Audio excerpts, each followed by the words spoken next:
Welcome back to Post-Traumatic Thriving. I am Dr. Randall Bell. I'm here with my co-host Tanya and JC the man. And we have covered some really a crazy ride for both of you. Losing your sister to murder, being incarcerated for murder. If you haven't listened to the prior episodes, listen. They are the most powerful things I've heard in a long time, if not, for a very long time. So don't skip ahead. Listen to these incredible stories. Yeah. We're going to kick this off with talking about survival, just getting back on your feet. Now, I don't mean to sound self-righteous or judgmental. Some people that are knocked down, they never get back on their feet. I happen to know enough of your stories you did, but I don't mean in any respect to someone that gets knocked down and stays down, right? Because we haven't been through what they've been through, right. But we're going to talk about, you got to, before, when you dive, you got to survive before you thrive. You got to get back on your feet. Mm-hmm. So sticking with that theme of survival, JC, you're in prison. What does survival look like to you? And tell us what that's all about. Yeah, there was a defining moment for me in the level 4 maximum security prison. And there was going to be an incident where a murder was going to occur. Me and my cellie knew about it. There was a guy that was from the Bay Area, had a drug habit, something that I was familiar with in my background. He couldn't pay for the drugs. He had already been told numerous times, stop getting things that you cannot pay for, because the car, the area, or we're not going to cover that. Is that the short for cartel? No, not the cartel. The car in prison is your neighborhood. So everyone from the Bay Area, that's the Bay car. LA would be the LA car. Okay. So just the neighborhood. Okay, yeah. Gotcha. And so Bay Area guys were saying, nope, we got to make an example. This guy had already been told not to do this, and he was still going to do it. And so there was a plan to stab this individual, and $125 was the debt owed. Me and my cellie went to other folks and said, hey, we will cover the dude's debt. This is not worth trying to take this man's life over $125. He's an addict. And we were told, nope, it's about the principle. It's prison politics. We have to do things a certain way. He's been told. And because it was dealing with another race, when you cross those boundaries with race and drugs in prison, it intensifies. And so that made the problem worse. They didn't want to take our $125 to squash the debt. And so we were on our way to Chow. And once me and my cellie realized that they're going to stab this dude, once we get back up and start headed to the building, now I'm thinking about survival, because in prison, when stabbings happen, the gunmen, they shoot. And sometimes you don't have to be near the incident that's happening in order to get hit by those bullets. And so I'm walking, and I know it's getting ready to happen, and it's like, get to the building before the yard goes down. Mm-hmm. And I'm maybe 20, 30 yards away from the door to the building, and they're behind me, and I could already hear it. It's 3 of them on this one guy, and they're stabbing him up. Oh. And you hear the alarm go, and the get down. And here I am, I'm 19 years old. Salinas Valley State Prison had just opened, and there was mud on the ground. And when you say prone out, when they say mean prone out, you lay down on your belly, arms out to the side, and you stay there until they tell you to get up. And I remember laying there on the ground and saying, here I am, a grown ass man, and I can't control getting up off of a muddy, wet ground. Oh yeah. And I recall when they cleared the incident, they did what they did. Everyone got handcuffed, and I stood up, and my whole front side was covered in mud. And I remember taking my hands and wiping down my chest and looking at the mud on my hands, and almost in a trance, I walked back to my cell, and I was on a lower bunk, and I sat down, and I just bawled. I cried from a place that I don't think I've ever cried from. And I remember thinking, this is what the next 25 years of my life is going to be like. I don't have enough power or control to get up off of a ground. I said, something has got to change. And so that incident right then, I said, my stupidity got me into this mess. I'll be damned if I allow it to keep me here. And I embraced education with everything that I had, anything that I could get to help me expand my mind and my thought process and to think critically and evaluate situations. That's exactly what I did. Things that people would shoot me magazines, and I would have the library for them, and I would consume materials and books. I was educating myself in the way that I knew how. before I ever had Wow. gotten into college. Wow. Wow. So your Amazing. survival skill was immersing into education. Yep. Mm-hmm. And Yep. that was a conscientious decision. Yes. It wasn't an accident. You didn't wander there. You made a decision. I made a choice. That's why we say, die, choice. survive, or thrive. The choice It's is a yours. choice, right? The choice is Yep. yours. Wow. Yeah. Okay. Wow. Thanks, JC. Absolutely. That's powerful. And that as I understand your story, and correct me if I'm wrong, was that the survival skill that got you through, It years was and one years? of them. So education was one. That Tell was us a the place other. that I Or felt the safe. others. The other was my faith. Hmm. My Beautiful. faith. Before I ever went and got incarcerated, did my crime, I questioned God because of the trauma that I grew up in. I said, if there's a God, why would kids have to go through what I went through? Right. Yeah. And if there really is a God, then you must not love me or my family. Right. And so I have this resentment towards religion and faith. But when I was in San Quintin, an interesting thing happened.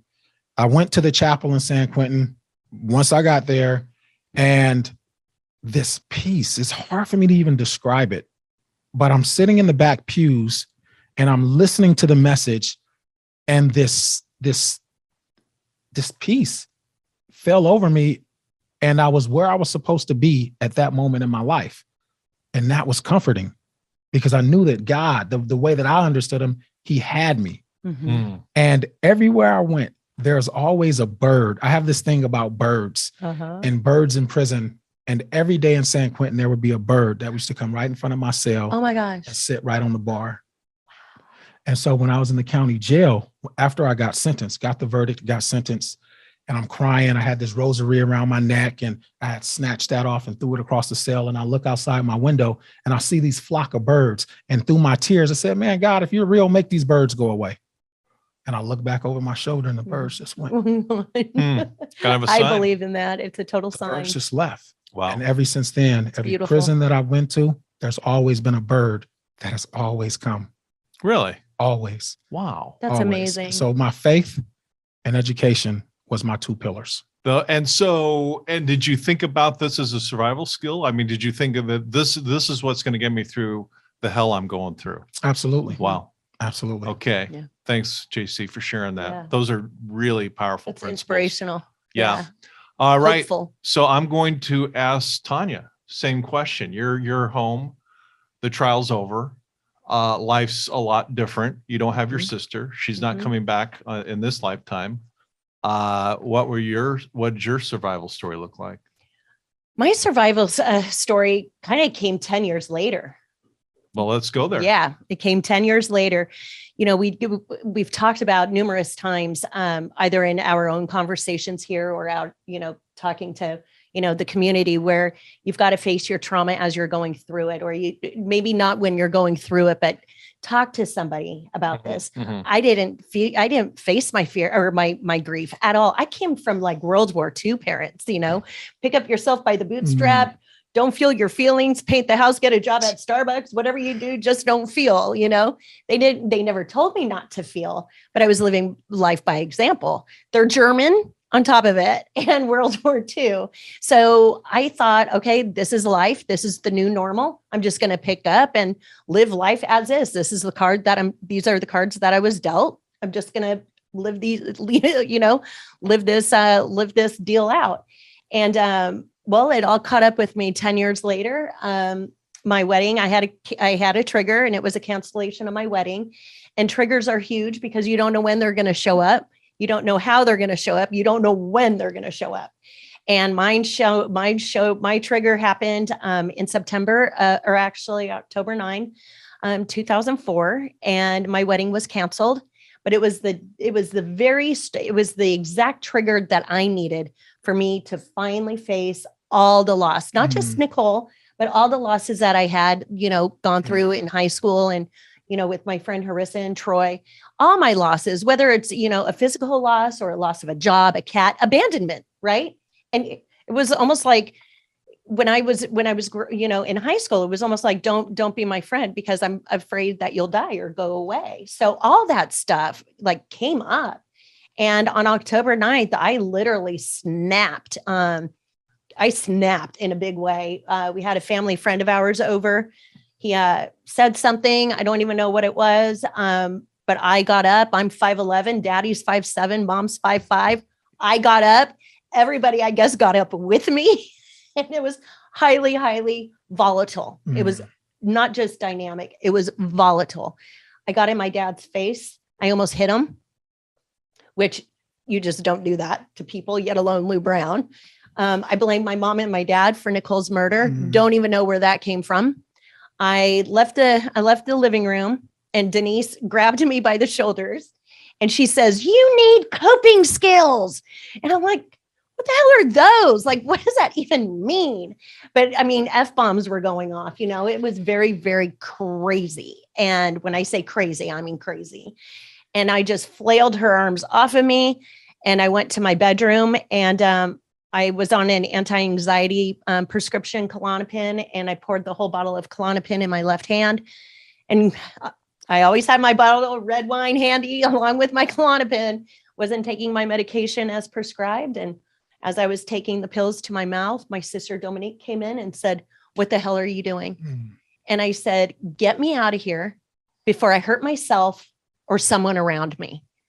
Because I was in that state. I know rage because I had rage that night. Who knows what I could have done? We're all human people. We're all human beings. We're capable of anything. This is why, it's important to study emotional intelligence. I mean, I'm still working on it, but it was very, very scary and violent. And, but thank God that I was able to be totally cognizant of and aware of, I ain't right. Something's going on. And my mom's first reaction was like, "Oh my God, my kid's going crazy over a breakup." And I said, "Mom, this is not a breakup. This is not because of Michael. This is something bigger. And I don't know what it is, but it was like, I felt it inside, like demons were like consuming me. It was crazy. And it was scary. It was so scary." And so my sister Dominique took me up to my best girlfriend's home. And the next day she called me, and I'm in my blue pajama, and my famous blue pajama that I wore for like 6 days. She says, "Are you ready?" And I said, "I'm ready." And she goes, "Okay, South Coast Medical, which is now Mission Laguna, they have a bed for you." And I said, "Take me." And I willfully went. And that saved my life. And those people didn't save my life. They helped me save my own life. Like your Sully, right? It's like you have certain people in your life. They don't help you save your life, but my nurses, my social workers, my occupational therapists, my cognitive behavioral therapist, my psychiatrist, like I had a posse. I had my own little posse to help me get through this. But I'm not kidding you. I'm sitting in these groups going, okay, I'm like in this little isolated one-time incident here, right? But I'm in a room filled with people who have lifelong battles of schizophrenia, bipolar disorder, schizoaffective. I mean, real serious stuff. And that's when I've always been empathic, but it took this like to a whole other level where I had so much empathy, not sympathy. I had so much empathy for every person, every patient who was on that floor and in that room every single day doing the work that it took to get well. It inspired me, to get back into school. But I remember sitting in this one class. I never called them a group. I called it the University of Life. I was sitting in this class, and my occupational therapist, Carol Hawley, God bless her soul, she whipped my butt. I'll tell you that much. That girl whipped my butt every single day. And I said, "Carol, what is this? Like, this is really working." And it was cognitive behavioral therapy. And so for anybody who's listening, it's a great therapy modality. Modality is like a therapy style. And I'm just like looking at this going, I got it. So I learned how to change my perspective. I learned how to do the positive self-talk. I learned how to catch myself when I start going down that rabbit hole of despair.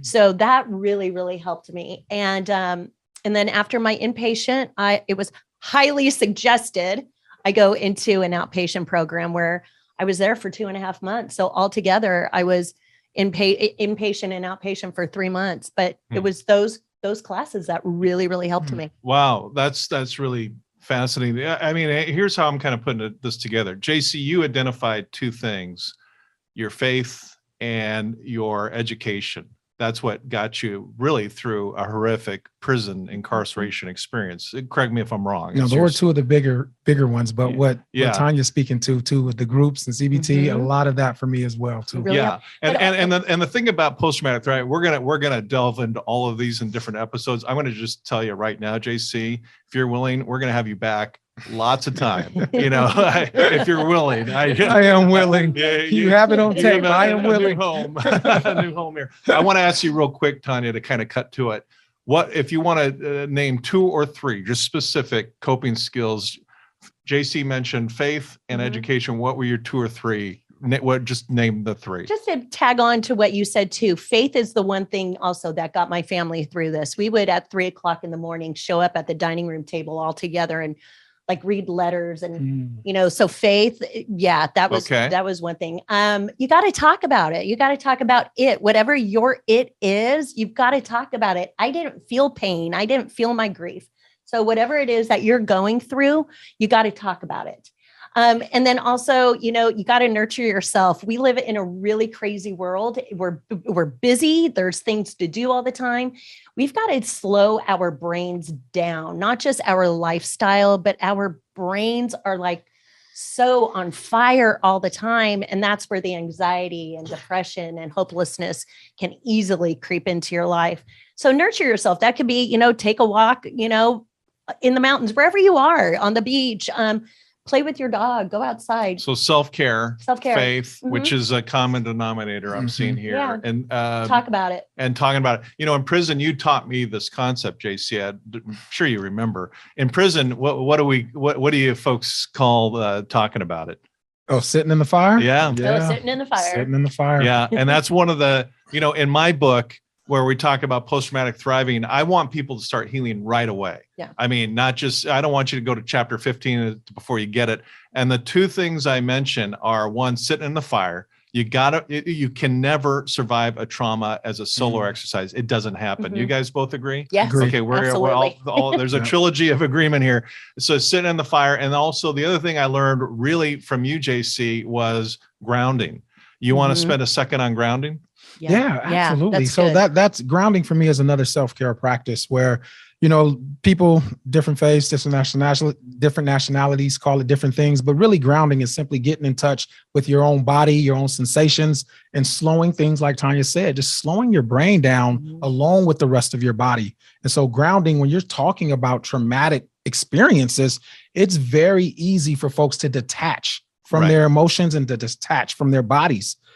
And when things are coming up for them, usually I will stop them in sessions or in groups and say, acknowledge you're sitting in the fire right now and it's very uncomfortable. And I could see that you want to move and jump out of this space that we're in, but I'm going to invite you to sit there with it. And so part of the sitting there is talking them through some breathing exercises and just simply slowing down the rhythm, the pace, and just sitting with whatever emotion or thought is present. Yeah. That's beautiful. And, just for our listeners, grounding in prison is called grounding because if you use the word meditation, that might conjure up religion or Buddhism, which are, in my mind, they're great things, but not in everybody's mind. So using a more, universally accepted word grounding, but we're talking about deep breathing exercises. So we're talking about the survival techniques, how to to get out of the dive stage into the survive stage. Let's list them let's just knock them off. Faith.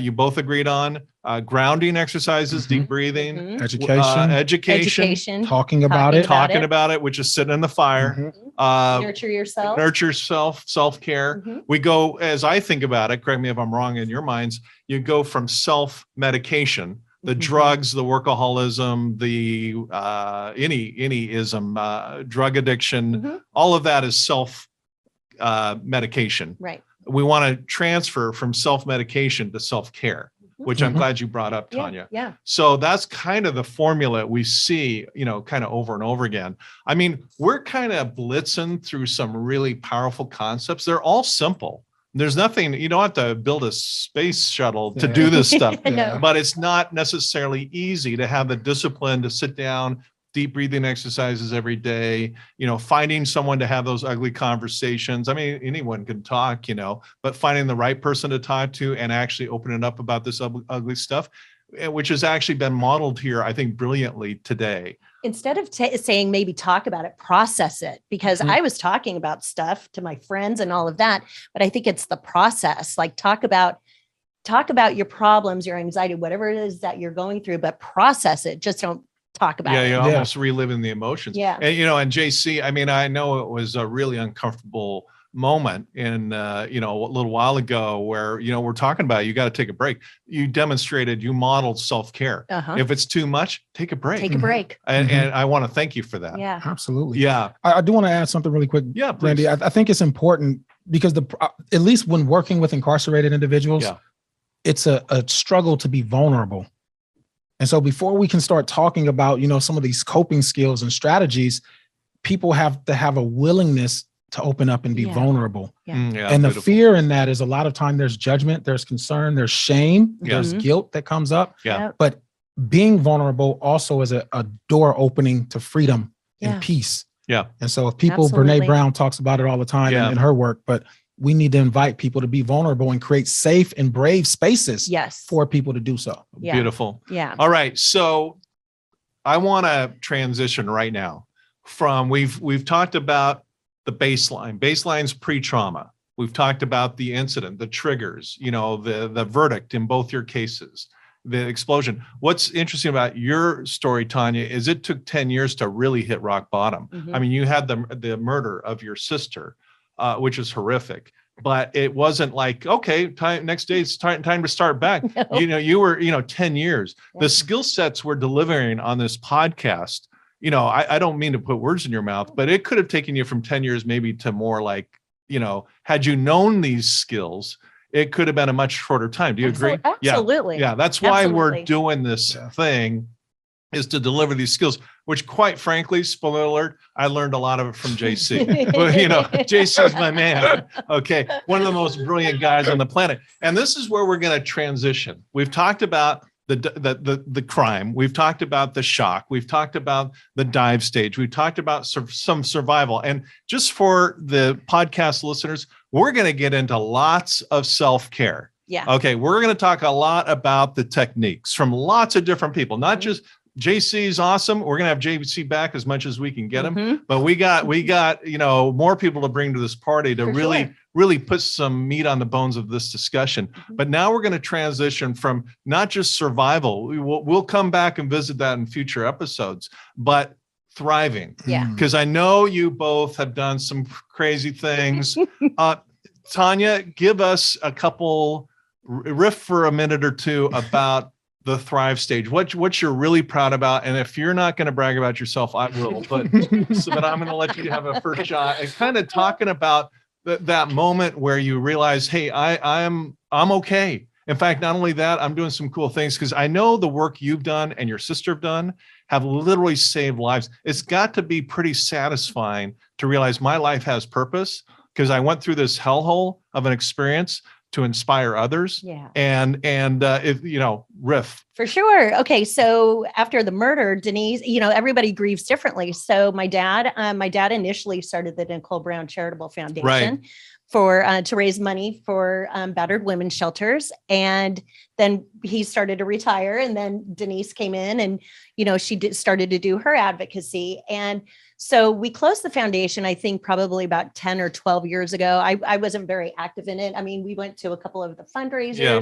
I did community education. And so that's something that I still keep up, doing the community education. I love doing, I'm an educator. I love it. Right. And so I'm very proud of that, not just because of that we accomplished that, just knowing that Nicole didn't die in vain. Like, we easily could have allowed that to happen where, trauma happens, stuff happens. So it's like, okay, she's gone. Let's do something with this. Mm-hmm. And initially we were going to start for pediatric AIDS. And then we started getting letters when domestic violence was admitted into the court process. That's when we listened to the people. We listened to people who will be listening to this podcast, we listen to you, and that, we've saved a lot of lives. Still today, we get emails, not text messages, but emails, messengers on Facebook. If it wasn't for your sister, I don't know where I'd be. If it wasn't for your sister, I think I'd be dead. So, I mean, still today, we're going on 28 years in June. So that to me is baffling that people still remember Nicole, which is very heartwarming. I also got my master's, so I'm very excited about that. That's a huge accomplishment. It is. Congratulations. Thank you. Yeah. Next time I set foot on a college campus, they're going to pay me. Nice. But one thing, we've really, we've moved far along, going back to 2004, we didn't talk about mental illness. We didn't talk about this stuff, back in 2004. Right. It was always there.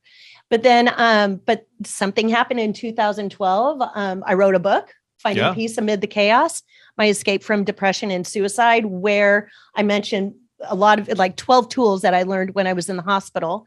But again, in 2012, we weren't talking about the things that we're talking about today. Mm-hmm. So it was it was a whole thing where there was kind of this void of discussion before the trial. Yeah. Literally what your family went through and the choices within your family, which I happen to have been there for some of it, literally transformed the landscape and the discussion points, because now I've been at events, particularly with your sister Denise, where there was a line out the door of women thanking her profusely because she opened up the conversation. That's it. I mean, who wants to sit around and talk about domestic violence? It's one of the most ugly topics. It's ugly. You live through it. You live through it. I mean, there's a common thing here. It's ugly. And who wants to sit in your free time and talk about domestic violence? But we did. But you did. Yeah. And now a lot of women and men, for that matter, for sure, have the courage to deal with this BS and do something about it, have some tools put in their tool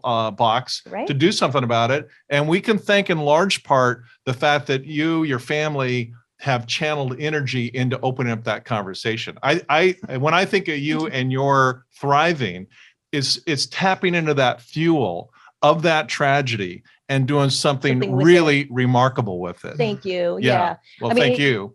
Thanks. And you're welcome. And, again, talking about the mental health piece where now we're talking about it. Right. So now I'm really pursuing, I work in drug and alcohol, You do give speeches all over the country. I was at Orange County Airport. I sent you a text once. You're at the next gate giving the speech. That's right. I was on my way. True story. That's funny. We still have the picture. But I'm doing coaching. I'm going to start doing mastermind groups and just really get back into the community again, because we are talking about it. It's really relevant in today's culture now. Right. So thank you. JC, my man. All right. You're up. Cause I know some of your story. If you hold back on your bragging, I'm going to brag for you. You know me. I don't do well bragging about myself. I'll help, go ahead. Talk about it, dude. Well, things that I'm really super proud of is this one, just speaking to my resiliency, regardless of what life throws at me, I bounce back. I feel like resiliency is my superpower. But education, I embraced it fully. And so when I paroled on a Friday. After how many years, JC? After 22 years. Jeez. And the night before, God is good. So the night before I was due to be paroled, I got my AA degree while I was inside of San Quintin. I got 2 degrees while I was inside of San Quintin, actually. But the director of the Prison University Project, which was called back then, now it's Mount Tampa Pius College, she told me about a program in Orange County called Project Rebound at Cal State Fullerton that was opening up. They're starting this new thing, and I think you would be great at school. You should pursue your education. And she was the very first person to say, you need a doctorate. You need to get your PhD. I thought I was the first. You were not. You were not. Man. You were not. Shoot, man. And so then I'm like, doctorate, that's so far. I don't have an AA degree then. And so she asked my permission if she can pass my information along to the program director. That's sure, fine. So paroled on a Friday. That Tuesday, I was on Cal State Fullerton's campus meeting the program director and the executive director of Project Rebound, introducing myself and the world, everything. After 22 years, everything's new. The campus, so intimidating. And for the first time, I felt very, very small on that huge campus. But long story short, got enrolled in school, never left the campus since then, so 72 hours post-release, I've been at Cal State Fullerton, graduated, as you know. I was there. Wow. I was With- that voice in the back. There was a lot of people cheering for you. There was. And JC, you're not bragging enough. Okay, You did. you not just graduated from college. You graduated with honors. I did. I didn't graduate with honors, but JC, my man, graduated with honors. I did. Okay, so I'm a little jealous, but yeah. So yeah, definitely graduated with honors, decided to pursue my master's in social work. I have a heart for community and people and families. Yeah. Yeah. Really a passion for system impacted folks who Right. share similar experiences as I did. Right. Got sure. into a couple of master's programs, decided on Cal State Long Beach, which I'm so proud to say, graduating with honors again. Yay. I have In all May, A right? in May. So Yeah. 4 months I'm away. going Are to we be there. invited? Well, I am I hope invited. so. Can I bring If I Tanya? get enough tickets, Tanya, you can Plus come. one. Absolutely. Absolutely. And I'm proud to say that my grades in grad school is even better than they were in undergrad. Wow. And they were good in undergrad. It was good enough to get me a Yeah. yeah. And so what about this PhD thing? So PhD is next. I'm hoping to start that in the fall. I'm Yeah. already applying to schools. You are starting that in the fall. Fingers crossed I get accepted, which I think I'll have a good chance, based off of just my experience, what I bring to the table, my grades, academic success. I should get in, So You'll get there. so I got a couple more years of school to do, but also what I'm passionate about is I still go inside of correctional facilities Yeah. and sit in groups and talk about early childhood trauma and helping folks like me understand that these processes, these experiences impact how we move through the world and how we see ourselves. Yeah. And it's something about, and you've been in spaces inside, Randy, in these yeah. groups, the magic that's in that group that you don't Wow. see in the community, Wow. Amazing. it's hard to capture. And unless you experience it, describing it doesn't do it justice. And so I really feel like a breath of fresh air when I'm back inside of correctional spaces, running and facilitating trauma work with Nice. folks. So I contracted with Uncommon Law, been working with them now. And Uncommon Law, great law firm that is really intentional Mhm. about doing justice differently when it comes to our criminal justice system. Yeah. And I so like that. they hire formerly incarcerated folks on their staff to be peer navigators. Me as a clinical therapist, I'm a part of their team, and I do clinical counseling via legal call since I can't get access because of COVID right Mhm. now, and providing therapy and counseling for folks that's still on the inside, helping them build out a trauma curriculum that we'll be doing in the California state prison system. Awesome. Super duper happy about that. And just working with the city of Long Beach, facilitating parenting classes for system impacted dads trying to get their kids back together, and just to help them be better men and fathers and Mhm. community members. So that's a little bit about what I got Well, that's a going little on. bit. I got more. Do you sleep? Do you Yeah. sleep? No, the guy's insanely amazing. I've known both of you You're a guys for a cyborg. long time. I'm glad we're all getting together for this party. JC, a few more things I think you left out of the whole bragging thing. Yes. JC has set literal world history. First person ever in the history of the world to give a TED Talk while incarcerated. That's amazing. What was that I like hoping for you, were JC? gonna go there. That was a big deal. We were when it was brought to my attention, I'm a founding member of a program called The Last Mile. Uh-huh. And when we started, The Last Mile was really focused on teaching incarcerated folks how to become entrepreneurs, Yeah. business owners, Yeah. And so we kind of evolved since then, and now it incorporates computer programming. But the founder of that, Chris Retlitz and Beverly Parenti, knew that I was a spoken word artist. And when they heard me perform, they were so moved, and they was like, we need to show the world this gift. And John Legend, who was doing his campaign, Right. reached out to them and said, hey, we're looking for an artist. Right. To John was asked to present at a TED Talk or a TED.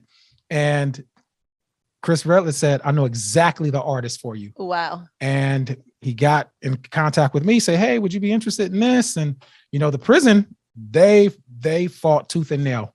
It was getting a camera crew inside of San Quintin. Yeah, you don't even think about that. It had to go all the way up Wow. to Sacramento to get approvals because the wardens and prison administrators, they didn't approve of it. And so it happened, and here it is. John is in, I think the TED was in Vancouver, Canada, and he's introducing me, and I'm in San Quentin State Prison. Jesus. And Is that crazy?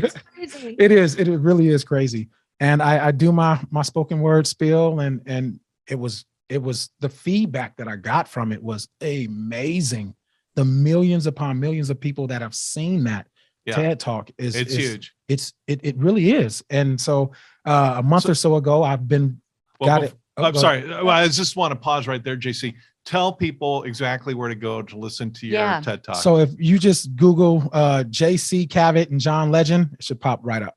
Okay. So everyone has a homework assignment, to go Google that, watch JC, our man, because he literally set world history here. That's amazing. Yeah. So That's amazing. Yeah. So go ahead. Sorry. So that was pretty cool. And now I'm excited because I'm getting ready to do a TEDx talk coming up in April as a free person, and so like, man, to do 2 Where's TED that going Talks. to be? This is going to be in the Bay Area in Marin. Okay. And so with an organization called I Know as a Free Person. That would be a good tagline, actually.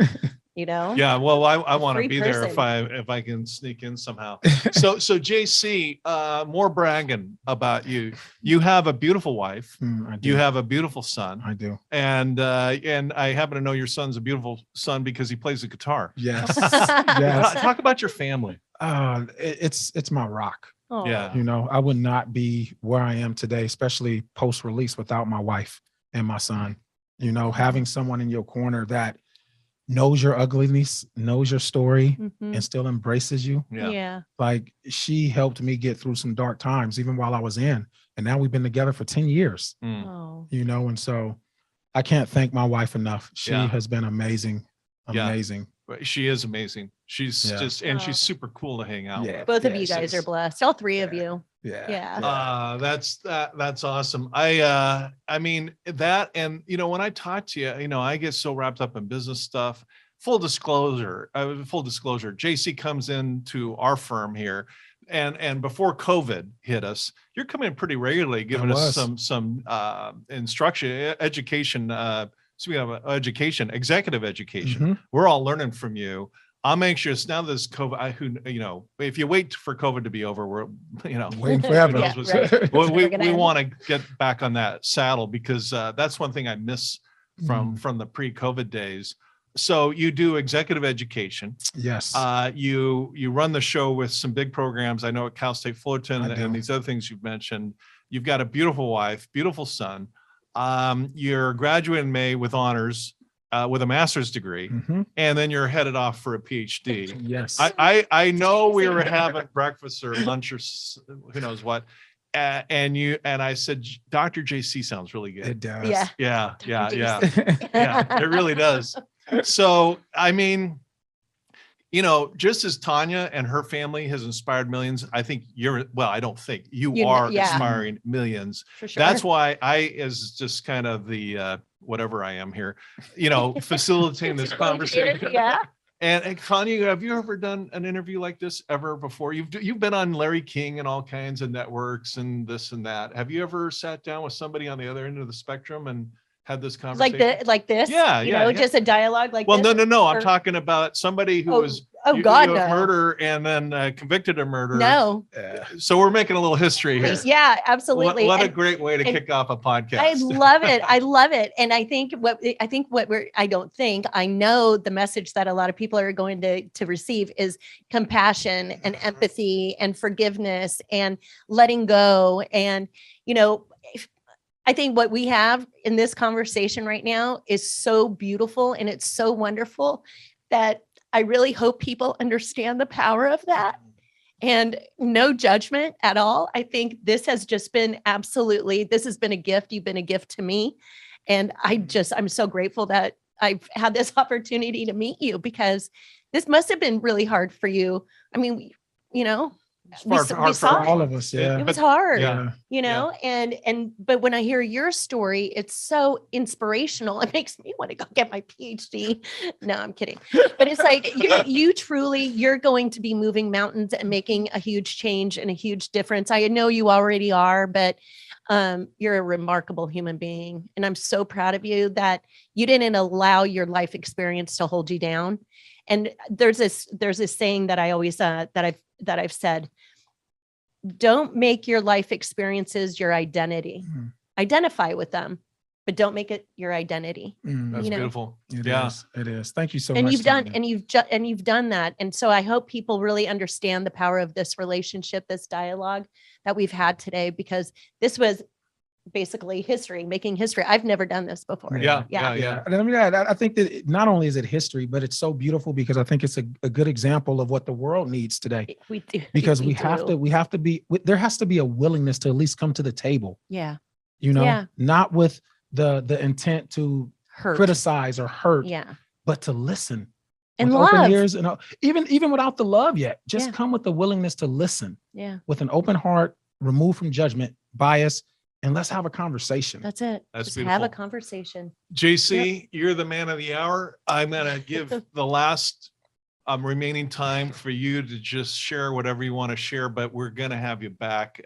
Like I say, you're always welcome here at our podcast. Thank you, Always. With open arms. I'll tell you, I'm going to just say this, and I'm going to turn over to you. Going to church every Sunday for decades, and then going to San Quintin prison, I don't know a better word than the spiritual experience of what I went through there, what I learned there, blew away. Excuse me, anything you can learn from a book, going to church, or anything. And a lot of that wisdom I got right from you. And that's why I knew without any doubt that you guys would connect. So Yeah. I really can't thank you enough for being here and sharing your time, your valuable time with us. I'm gonna let you say whatever is on your heart to share with our audience. I'll be very short and sweet. Two Okay. things. One is for folks to really understand that hurt people really do hurt people. Mhm. And so we should have compassion. That's the first thing. And second would be, I would encourage folks to find their North Star. And I say that because back in the day with slaves, the North Star was an iconic figure during slavery when slaves were trying to escape to freedom. And although they used the North Star as a symbol, they knew that you can never reach the North Star. But on the darkest nights, no matter how difficult the terrain was, if they could look up and see the North Star and move in that direction, they knew that they were getting closer to their freedom. That's In beautiful. prison, I had to identify a North Star that was bigger than what I saw around me. That when the lockdowns and the stabbings and the riots and the death, I had to look up and find my North Star.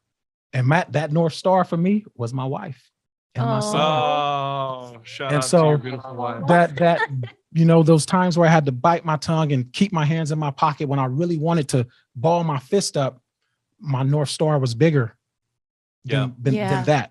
And so I would encourage people now that no matter how dark it is, whatever it is you're going through, identify a North Star, because it really can give you the hope, the courage, the strength to continue to move forward and get out of that dark place. Wow. Wow. I can't. Can I steal that? Yeah, we're both going to steal that.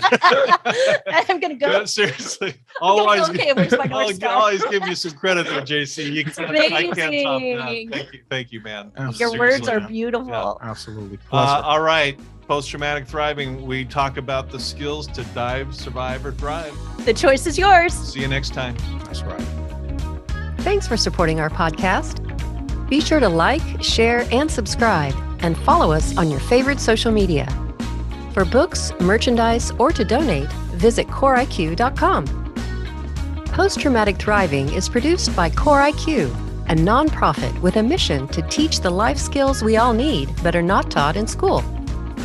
CoreIQ and the Post-Traumatic Thriving podcast are for informational purposes only and do not provide medical or mental health advice.